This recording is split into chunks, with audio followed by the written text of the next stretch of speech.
This is probably the biggest site we've ever attempted on Time Team. Nestling in the crook of land where the River Teviot joins the Tweed, it's a mile long and half a mile wide. Somewhere in here, we know, is a lattice of streets punctuated with civic buildings, churches, even a monastery. But where do we begin? And how on earth can we make sense of something as big as this in just 3 days? Mick, have we bitten off more than we can chew? No, I don't think so. I mean, whenever we come to a site, we have a series of choices about what we can do in the time available, and that's sort of governed by what we want to know about it, what the particular problems that we pose, and we could spend 30 years or more here. But actually, what we're interested in really is about the layout of this. Where are the streets? Where were the town defences? Where were the churches and buildings within it? And we can get a great deal of that without digging a lot of holes, actually, because we can do it from the other sources, the geophysics, looking at the early maps, and particularly this fantastic collection of air pictures Colin's got, which show all manner of features. Colin, there's an awful lot of activity around, isn't there? Well, there is. Fantastic. What are all these features? Well, here we've got a very obvious one, which is the ditch and bank feature, which we can see on the ground, and a section across that I think is going to tell us a great deal. What's all this stuff here? Well, all these little splodges appear to be occurring on church sites, and I'd suggested that they might actually be recumbent stone slabs giving harsh marks, but Stuart suggests, more prosaically, that they may be molehills. Oh, Stuart, you've no romance in you. No. What's this here, Colin? This appears to be part of one of the street lines, and then the broad areas on either side of that would be where the house lines were. Yeah, so that has to be one of our main targets, isn't I think so. If we can actually see something of what the buildings were like with all the pottery and stuff that they're using and the dates of that. Yeah. In other words, the ordinary sort of people that were living here. Absolutely. Yes. Yeah. So we really need to geophys that area first, I think, John, to get a bit more detail before we start. So that mark up there is that big ditch that runs up there. Stuart's already worked out roughly where the parch marks are on the ground, and soon we're on the trail of our first target, the remains of one of Roxburgh's main streets, which Emma appears to be trying to find with a couple of fluorescent light tubes. What does it do? This is a new dual gradiometer system. John, how come you've invested in this kind of stuff? Isn't the stuff that you used to use any good? Yes, it is. This is what you normally see us walking up and down the fields with, but what we've got here is a brand new instrument, and it does things twice as quickly, and it actually looks a bit deeper into the ground as well if we need to. Because it's got this extra length to it? That's right. An integral part of the system is on the back here, though. That's just a counterbalance. This isn't just a joke? No. The weight of the water actually balances it. And what does this machine actually do? It's a magnetometer. So what is it reading for us? We're looking at magnetics, and so that will pick up rubbish pits, ditches, and it will give us, hopefully, a street plan. Historians believe Roxburgh started as a small, unremarkable town in the late 11th century. But its fortunes were transformed when one of Scotland's greatest rulers took a special interest in it.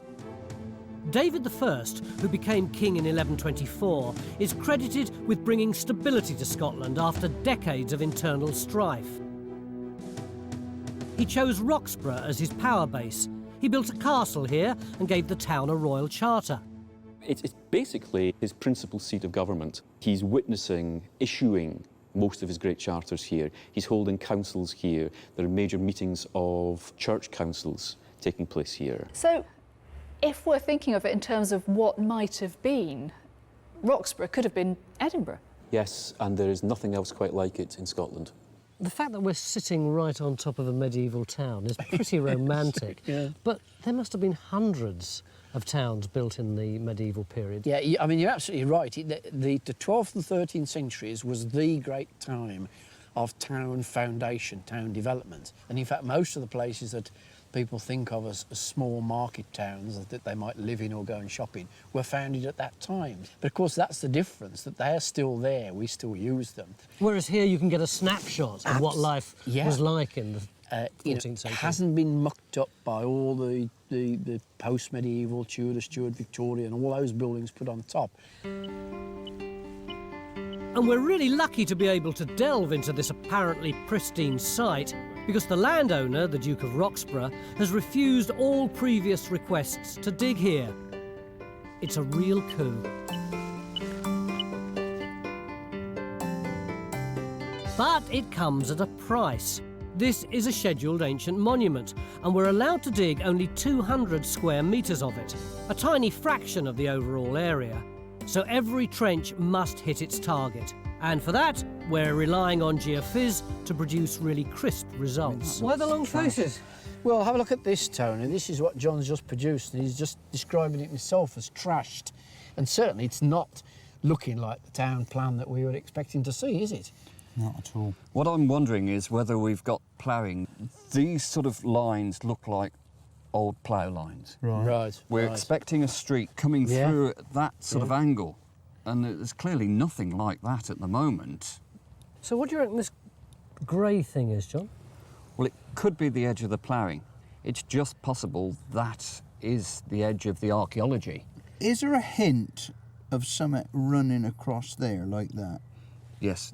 We really need to do more survey, Phil. You certainly need to come this way, don't Yeah. you, if the street's down the middle? I thought when we got the first printout, we'd see the whole town laid out. Yeah. Didn't we all? Yeah. All in all, a pretty disappointing start, and Mick's given John an hour to come up with better results. But we don't need newfangled gadgetry to provide all our targets. Good old-fashioned eyesight was all Phil needed to spot the worked stone brought up by the roots of this tree. It's growing out of an enormous earthwork bank, which runs along one side of the site. He thinks it's the town's defensive ramparts. We've got the bank running across here. Now, somewhere in here there's probably going to be a wall. If you get a chance, have a look in the roots of that tree over there. There's about 3 or 4 courses of stone built into the root system. And then down here, the trench will come down into the bottom of the ditch. With a bit of luck, we'll get some waterlogged deposits. Right, okay, so we're going to go down and stop in the middle of the ditch? That's right. So Trench 1 goes in here, and its contents will be crucial to our chances of reconstructing the layout of ancient Roxburgh. Because not only are the town defences a key feature in themselves, they also mark the limit of its extent.